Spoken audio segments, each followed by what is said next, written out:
ओम शांति। आज की तारीख है 28 फरवरी 2025। साकार महावाक्य। बाबा कहते मीठे बच्चे, शांति चाहिए तो अशरीरी बनो।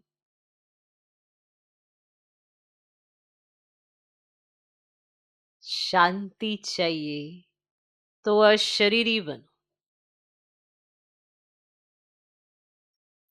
इस देह भान में आने से ही अशांति होती है। इस देह भान में आने से ही अशांति होती है।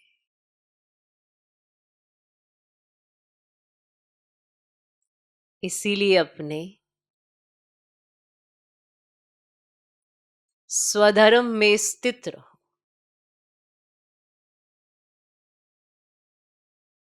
बाबा कहते मीठे बच्चे, शांति चाहिए तो अशरीरी बनो। इस देह भान में आने से ही अशांति होती है। इसीलिए अपने स्वधर्म में स्थित रहो। और स्वधर्म क्या है? मैं आत्मा शांत स्वरूप हूं।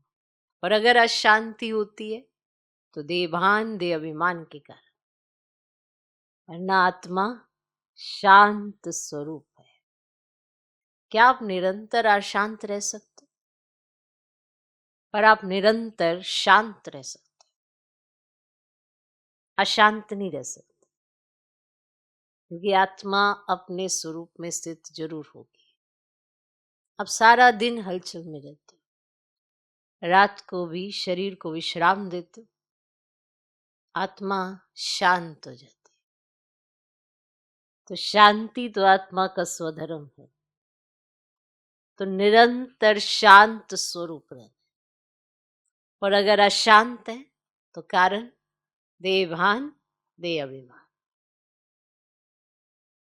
फिर हम और कारण ढूंढते हैं कि हम इस वजह से अशांत हैं, पर वो वजह भी तो दे अभिमान दे भान। फिर भी हम अपने को सेटिस्फाई कर लेते हैं, कारण ही यही है। बात ही इतनी बड़ी थी, फिर भी हो क्या रहे? अशांत। और ये मानते हुए भी कि हम गलत ट्रैक पर हैं, अशांत हैं, फिर भी खुद को शांत नहीं कर पाते, क्योंकि आत्मा अपने स्वधर्म में स्थित नहीं होती। फिर रियलाइजेशन होती है कि शांति तो पसंद है, वापस से शांत होते हैं। चलो छोड़ो, चलो छोड़ो करके ही तो शांत होते। कोई भी बात को पकड़कर शांत रह सकते नहीं, पर शांति चाहिए जरूर। किसको? आत्मा को। क्योंकि आत्मा अपने आप को ही नहीं जानती, इसीलिए उसे शांति चाहिए। तो हमारा स्वधर्म ही क्या है? शांत। और देह अभिमान क्या करता? अशांत। तो देह का आधार लेना है कर्म करने के लिए, पर रहना तो न्यारा है। और यही पाठ हम भूल जाते हैं। इसीलिए बाबा ने कहा मीठे बच्चे, शांति चाहिए तो अशरीरी बनो। तो शरीर को साथ अनुभव करके, शरीर में ही फंस के शांत तो रह ही नहीं सकते। तो शांति चाहिए, शांति चाहिए, चाहिए। क्यों चाहिए? आप तो हो ही शांत, तो चाहिए नहीं। माना दुनिया में जिसको भी शांति चाहिए तो उसको ये अभ्यास करना होगा, अशरीरी बनो, शरीर से न्यारे बनो, अपने को जो हो वो समझो।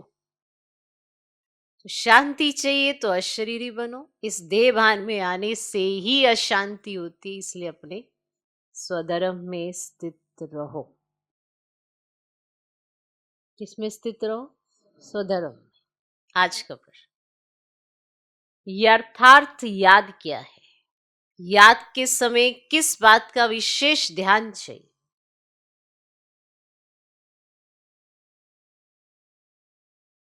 यथार्थ याद क्या है?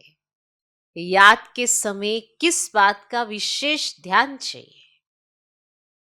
उत्तर, अपने को इस देह से न्यारी आत्मा समझकर बाप को याद करना, यही यथार्थ याद है। अपने को इस देह से न्यारी आत्मा समझकर बाप को याद करना, यही यथार्थ याद है। कोई भी देह याद ना आए, कोई भी देह याद ना आए, ये ध्यान रखना जरूरी है। ये ध्यान रखना जरूरी है कि कोई भी देह याद ना आए। याद में रहने के लिए ज्ञान का नशा चढ़ा हुआ हो, बुद्धि में रहे बाबा हमें सारे विश्व का मालिक बनाते हैं। हम सारे समुद्र, सारी धरनी के मालिक बनते हैं। तो याद में रहने के लिए ज्ञान का नशा चढ़ा हुआ हो, बुद्धि में रहे बाबा हमें सारे विश्व का मालिक बनाते हैं। हम सारे समुद्र, सारी धरनी के मालिक बनते हैं। तो किस बात का ध्यान रखना है? कि किसी की भी देह याद के समय याद ना आए। ठीक है? क्योंकि अपनी देह को भूलना है, किसी और की देह को क्या याद करना। तो आज का गीत है, तुम्हें पाके हमने जहान पा लिया। ओम शांति। ओम का अर्थ ही है अहम, मैं आत्मा। अहम समझते हैं? अहम, मैं आत्मा। मनुष्य फिर समझते हैं ओम माना भगवान, परंतु ऐसा तो है नहीं। ओम माना मैं आत्मा, मेरा ये शरीर है, कहते हैं ओम शांति। अहम आत्मा का स्वधर्म है शांत। अब आत्मा अपना परिचय देती है। मनुष्य भल ओम शांति कहते हैं, परंतु ओम का अर्थ कोई भी नहीं समझते हैं। ओम शांति अक्षर अच्छा है। अच्छा है क्या? अक्षर अच्छा है। हम आत्मा है, हमारा स्वधर्म शांत है, हम आत्मा शांति धाम की रहने वाली हैं। कितना सिंपल अर्थ है, लंबा चौड़ा कोई गपोड़ा नहीं है। मैं आत्मा, आत्मा शांत, शांति धाम में रहने वाली। तो इस समय के मनुष्य मात्र तो यह भी नहीं जानते कि अभी नई दुनिया है व पुरानी दुनिया है। अब नई दुनिया फिर पुरानी कब होती है, पुरानी से फिर नई कब होती है, ये कोई भी नहीं जानते। अब कोई से भी पूछा जाए दुनिया नई कब होती है और फिर पुरानी कैसे होती है, तो कोई भी बता नहीं सकेंगे। अभी तो कलयुग पुरानी दुनिया है, नई दुनिया सत्य को कहा जाता है। अच्छा, नई को फिर पुराना होने में कितने वर्ष लगते हैं? अच्छा, नई दुनिया सत्य को कहा जाता है। अच्छा, नई को फिर पुराना होने में कितने वर्ष लगे? अब ये वहां तो कोई भी नहीं जानते ना, और मनुष्य होकर ये नहीं जानते, इसीलिए इनको कहा जाता है जानवर से भी बदतर। नहीं, ये भी नहीं पता। जानवर तो अपने को कुछ कहते नहीं, मनुष्य कहते हैं हम पतित हैं, हे पतित पावन आओ, परंतु उनको जानते बिल्कुल ही नहीं। पावन अक्षर कितना अच्छा है। अब पावन दुनिया स्वर्ग नई दुनिया ही होगी। चित्र भी देवताओं के हैं, परंतु कोई भी समझते नहीं। अब ये लक्ष्मी नारायण नई पावन दुनिया के मालिक हैं। अब ये सब बातें बेहद का बाप ही बैठ बच्चों को समझाते हैं। नई दुनिया स्वर्ग को कहा जाता है, देवताओं को कहेंगे स्वर्गवासी। अभी तो है पुरानी दुनिया नर्क, यही है ना। तो यहां मनुष्य है नर्कवासी, कोई मरता है तो भी कहते स्वर्गवासी हुआ, तो गोया यहाँ नर्कवासी है ना। वो स्वर्गवासी हो गया तो हम सारे नर्कवासी हैं ना। तो हिसाब से कह भी देंगे तो बरोबर ये नर्क ठहरा, परंतु बोलो तुम नर्कवासी हो तो बिगड़ पड़ेंगे। इस समय सब नर्कवासी है ना, तो अगर किसी को कहो ना तो बिगड़ पड़ेंगे। तो आप समझाते, देखने में तो बल मनुष्य है, सूरत तो बल मनुष्य जैसी है, परंतु सीरत बंदर जैसी है। तो ये भी गाया हुआ है। खुद भी मंदिरों में जाकर देवताओं के आगे गाते हैं क्या, आप सर्वगुण संपन्न, 16 कला संपूर्ण, संपूर्ण निर्विकारी, और अपने के लिए क्या कहेंगे, हम पापी नीच हैं। परंतु सीधा कहो ना कि तुम विकारी हो तो बिगड़ पड़ेंगे। इसलिए बाप सिर्फ बच्चों से ही बात करते हैं। और ये जो बात हो रही है वो किससे हो रही है, बच्चों से होती है। समझाते हैं ना, अपने बच्चों से बात करते हैं, अब बाहर वालों से बात नहीं करते हैं। क्योंकि कलयुगी मनुष्य है नर्कवासी, और अभी तुम हो संगम युगवासी, तो तुम पवित्र बन रहे हो। जानते हो ब्राह्मणों को शिव बाबा पढ़ाते हैं तो वह पतित पावन है। तो हम सभी आत्माओं को ले जाने के लिए बाप आए। कितनी सिंपल बातें। और बाप कहते बच्चे बच्चे बच्चे आत्माएं शांति धाम से आती है ना पाठ भजन, और इस दुख धाम में तो सभी दुखी हैं। इसीलिए कहते हैं मन को शांति कैसे हो। ऐसे नहीं कहते आत्मा को शांति कैसे हो।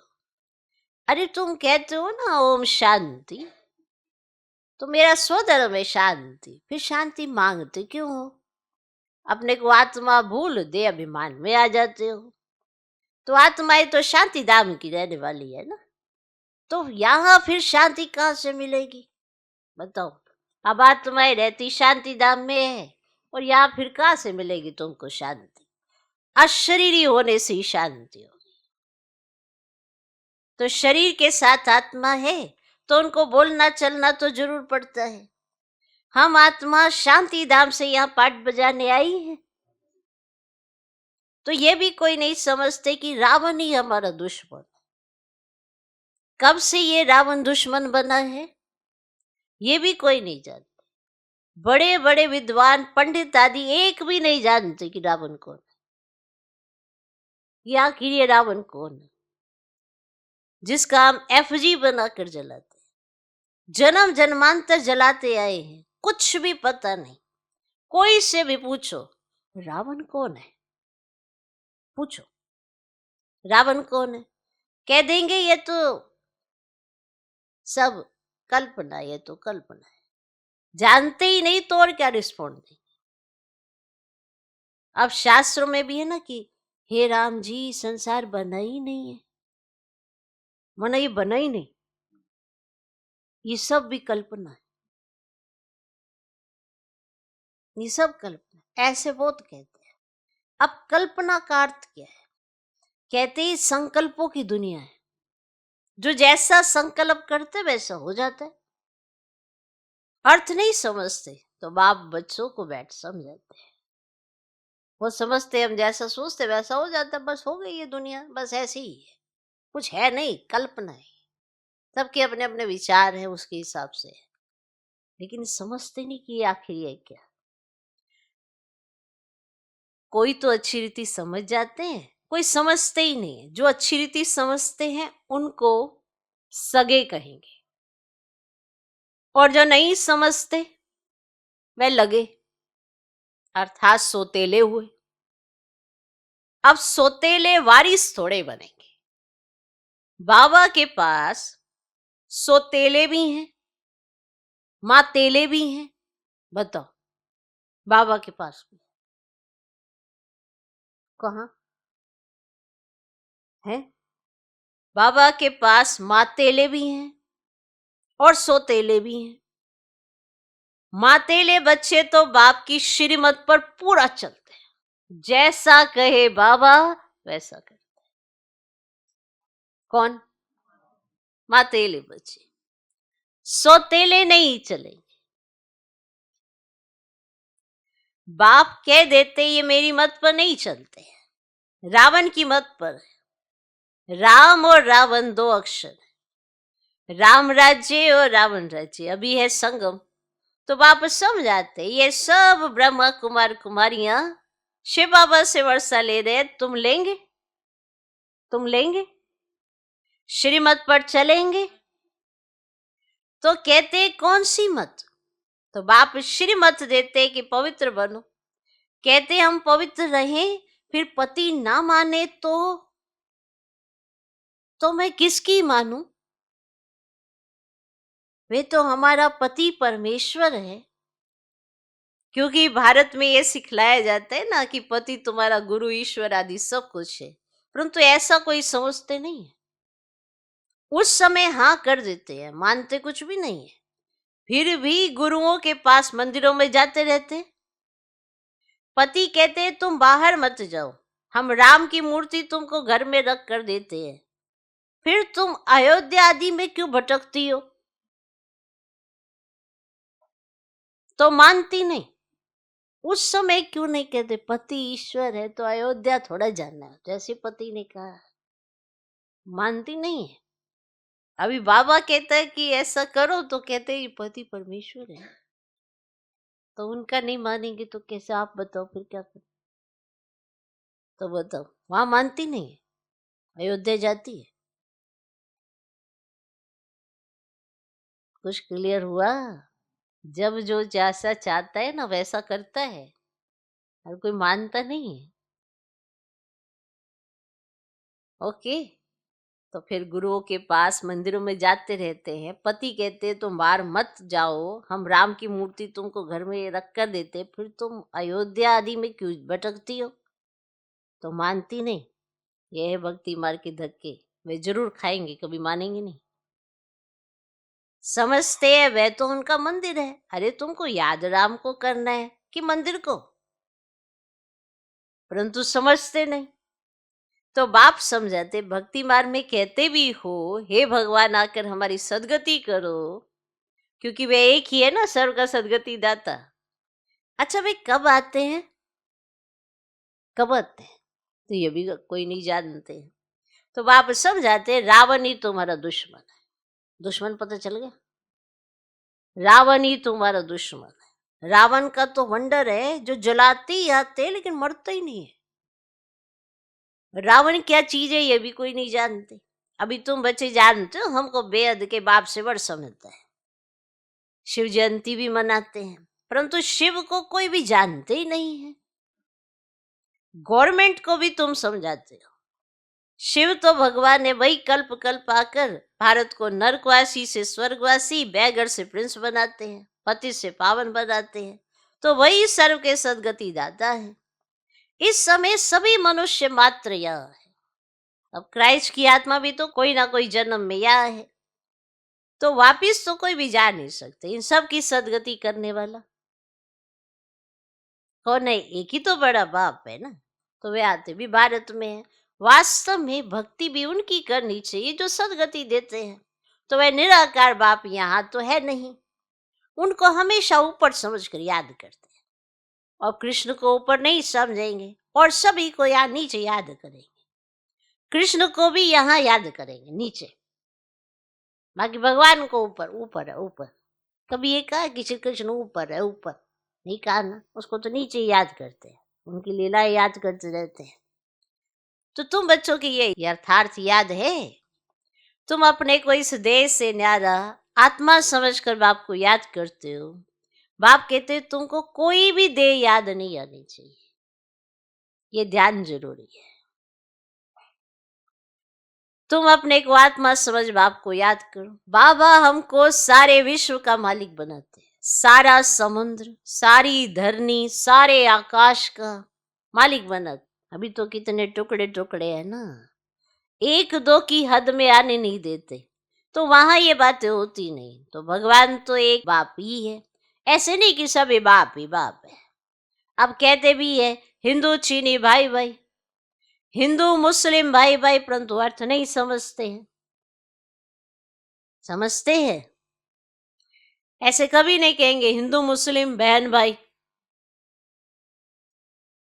नहीं। आत्माएं आपस में सब भाई भाई है, भाई भाई है, परंतु इस बात को जानते ही नहीं है। शास्त्र आदि सुनते सत सत करते रहते, अर्थ तो कुछ नहीं। वास्तव में है असत्य, झूठ। सचखंड में सच ही सच बोलते हैं और यहाँ झूठ ही झूठ है। कोई को बोलो कि तुमने झूठ बोला तो बिगड़ पड़ेंगे, तुम सच बताते हो तो भी कोई तो गाली देने लग पड़ेंगे। तो भी अब बाप को तो तुम ब्राह्मण ही जानते हो, तुम बच्चे अभी दैवी गुण धारण करते हो, तुम जानते हो अभी 5 तत्व भी तमो प्रधान है। आजकल मनुष्य भूतों की पूजा भी करते हैं, भूतों की ही याद रहती है, तो भूतों की ही याद रहती है। तो बाप कहते अपने को आत्मा समझ मामिकम याद करो, भूतों को मत याद करो। किसी के भी देह को याद करना माना, भूत को याद करो। ग्रस्त व्यवहार में रहते हुए बुद्धि का योग बाप के साथ लगाओ। अब देही अभिमानी बनना है। जितना बाप को याद करेंगे तो विकर्म विनाश होंगे।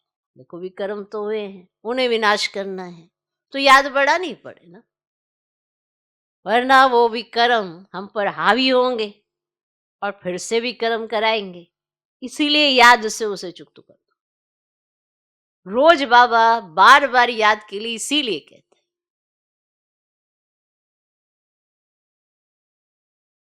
ज्ञान का तीसरा नेत्र तुमको मिलता है। अभी तुमको विकर्माजीत बनना है। वह है विकर्माजीत संवत, यह है विकर्मी संवत। तुम योग बल से विकर्मों पर जीत पाते हो और भारत का योग तो मशहूर है, मनुष्य जानते नहीं है। अब सन्यासी लोग बाहर में जाकर कहते हैं कि हम भारत का योग सिखलाने आए हैं। अब उनको तो पता ही नहीं कि ये तो हठ योगी है। वो बाहर जाते कहते हैं योग सिखलाने आए, भारत का प्राचीन योग, और ये तो उन्हें पता नहीं कि ये हठ योगी है। वे राजयोग सिखला ना सके। तुम राज ऋषि हो, वे है हद के सन्यासी, तुम हो बेहद के सन्यासी। रात दिन का फर्क है। तुम ब्राह्मणों के सिवाय और कोई भी राजयोग सिखला ना सके। तो यह है ना नई बातें, नया कोई समझ ना सके, इसीलिए नए को कभी अलाउ नहीं किया जाता है, क्योंकि उसे समझ नहीं आएगा। इसीलिए नए को अलाउ नहीं किया जाता है। ये इंद्र सभा है ना, इस समय है सब पत्थर बुद्धि, और सतयुग में तुम बनते हो पारस बुद्धि, और अभी है संगम। पत्थर से पारस सिवाय बाप के कोई बना ना सके। तुम यहाँ आए हो पारस बुद्धि बनने के लिए, तो बरोबर भारत सोने की चिड़िया था ना, ये लक्ष्मी नारायण विश्व के मालिक थे ना, तो ये कभी राज्य करते थे। ये भी किसको पता थोड़े ही है। आज से 5000 वर्ष पहले इन्हों का राज्य था, फिर ये कहां गए? तुम बता सकते हो? 84 जन्म हो गए, अभी तमो प्रधान है, फिर बाप द्वारा सतो प्रधान बन रहे हैं तत्वम। ये नॉलेज सिवाय बाप के साधु संत आदि कोई भी दे ना सके। तो वह है भक्ति मार्ग, यह है ज्ञान मार्ग। तुम बच्चों के पास जो अच्छे अच्छे गीत है ना, उन्हें सुनो तो तुम्हारे रोमांच खड़े हो जाएंगे, खुशी का पारा एकदम चढ़ जाएगा। फिर वे नशा स्थायी भी रहना चाहिए कि एकदम से खुशी का पारा चढ़ा गीत सुन के, इसीलिए खुशी को पारे की तरह कहा जाता है। थोड़ा ऊपर ही चढ़ा रहे तो ज्यादा अच्छा है, पारा झट नीचे आ जाता है ना, इसलिए खुशी का पारा चढ़ा रहना चाहिए, चढ़ा रहना चाहिए। फिर वे नशा स्थायी भी रहना चाहिए, यह है ज्ञान अमृत। वे शराब पीते हैं तो नशा चढ़ जाता है, सोचो उन्हें शराब का कितना नशा चढ़ता है। मैं अपने को बादशाह समझ लेता, भले रात को ही अपना दिवाला निकला। और यहाँ यह तो है ज्ञान अमृत। आपको कितना नशा होना चाहिए ना नशा। कौन मिला, कैसे मिला, कैसे बचाया? आप जरा दुनिया के दुख देखो, फिर अपने आप को देखो। क्या जितने दुनिया को दुख है आपको हैं? जितनी समस्याएं दुनिया के पास है आपके पास भी आती हैं, पर आप कैसे हैंडल कर पाते हो? आपके साथ कौन है? आप जरा देखो तो सही, आप उसे सहजता से हैंडल कर लेते हो, दुनिया उसमें फंस जाती है, एक ही समस्या कितने वर्षों तक चली रहती, खुश नहीं हो पाते, चैन की नींद नहीं आती, गोलियां खा के नींद लेते। यहाँ ये तो है ज्ञान अमृत, तुम्हारा नशा उतरना नहीं चाहिए, सदैव चढ़ा रहना चाहिए। तुम इन लक्ष्मी नारायण को देख, तुम इन लक्ष्मी नारायण को देख कितने खुश होते हो। जानते हो हम श्रीमत से फिर श्रेष्ठाचारी बन रहे हैं। यहाँ देखते हुए भी बुद्धियोग बाप और वर्षे में लगा रहे। अच्छा, मीठे मीठे सिकिलधे बच्चों प्रति माता पिता बाप दादा का याद प्यार और गुड मॉर्निंग। रूहानी बाप की रूहानी बच्चों को नमस्ते। हम रूहानी बच्चों की भी रूहानी बाप को नमस्ते नमस्ते नमस्ते। Good morning good morning good morning. धारणा के लिए मुख्य सार, पहला पॉइंट, विकर्मा जीत बनने के लिए योग बल से विकर्मों पर जीत प्राप्त करनी है। विकर्मा जीत बनने के लिए योग बल से विकर्मों पर जीत प्राप्त करनी है। यहां देखते हुए बुद्धि योग बाप और वर्षे में लगा रहे। यहां देखते हुए बुद्धि योग बाप और वर्षे में लगा रहे।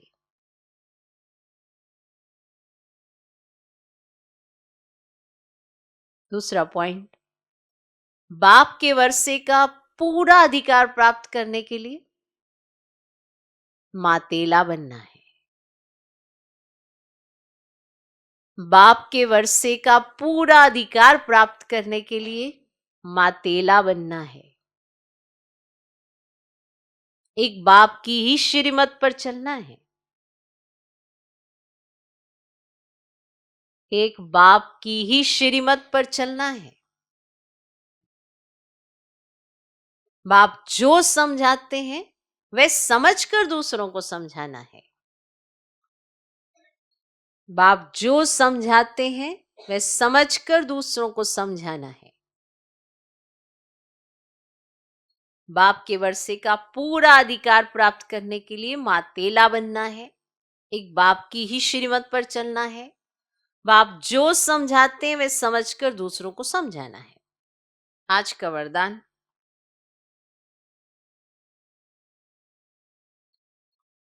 दिव्य बुद्धि की लिफ्ट द्वारा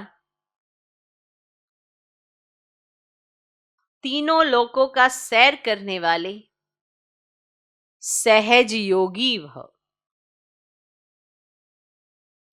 दिव्य बुद्धि की लिफ्ट द्वारा तीनों लोकों का सैर करने वाले सहज योगी भव। संगम युग पर सभी बच्चों को दिव्य बुद्धि की लिफ्ट मिलती है। इस वंडरफुल लिफ्ट द्वारा तीनों लोकों में जहां चाहो वहां पहुंच सकते हो। सिर्फ स्मृति का स्विच ऑन करो तो सेकंड में पहुंच जाएंगे, और जितना समय जिस लोक का अनुभव करना चाहो उतना समय वहां स्थित रह सकते हो। इस लिफ्ट को यूज करने के लिए अमृत वेले केयरफुल बन स्मृति के स्विच को यथार्थ रीति से सेट करो। अथॉरिटी होकर इस लिफ्ट को कार्य में लगाओ तो सहयोगी बन जाएंगे, मेहनत समाप्त हो जाएगी। आज का स्लोगन, मन को सदा मौज में रखना यही जीवन जीने की कला है। मन को किस में रखना? मौज में। मौज में रखने के बड़े सारे साधन हैं। अपने अनुभवों को याद करो, हर रोज बाबा के साथ मिलन मनाओ, हर रोज अपने आप को ज्ञान योग से भरपूर रखो, मन को हलचल में होने ही नहीं दो, मन को दिल शिकस्त होने ही नहीं दो, मौज में रखो। हर बात को लाइटली लो, हावी मत करो, मन को मुंझाओ मत, बाबा के साथ कंबाइंड रखो, मन मना भव रहो। बड़े सारे साधन मन को मौज में रखने की। लेकिन हम कई बार खुद से ही ऐसी एक्टिविटी कर देते हैं कि मन को मुझा देते हैं, तो वो मौज का अनुभव कैसे करेगा? या तो मौज में रहेगा या मूंझा रहेगा, दो ही चीजें हैं, ज्यादा नहीं है। या तो मौज या मूंझ, पसंद क्या है? मौज। तभी कोई कहेगा ना कि वाह क्या जीवन है इनका। तो मन को सदा मौज में रखना यही जीवन जीने की कला है। अव्यक्त इशारे, एकांत प्रिय बनो, एकता और एकाग्रता को बनाओ। एकांतवासी का डबल अर्थ है, सिर्फ बाहर की एकांत नहीं, लेकिन एक के अंत में खो जाना एकांत। नहीं तो सिर्फ बाहर की एकांत होगी ना तो बोर हो जाएंगे। मन अकेले अकेले इधर से इधर उधर से इधर घूम रहे हैं, बाहर की एकांत है तो क्या हो जाएंगे, बोर हो जाएंगे, कहेंगे पता नहीं दिन कैसे बीतेगा। लेकिन एक बाप के अंत में खो जाओ, जैसे सागर के तले में चले जाते हैं तो कितना खजाना मिलता है, ऐसे एक के अंत में चले जाओ, अर्थात बाप से जो प्राप्तियां हुई हैं उसमें खो जाओ। ओम शांति।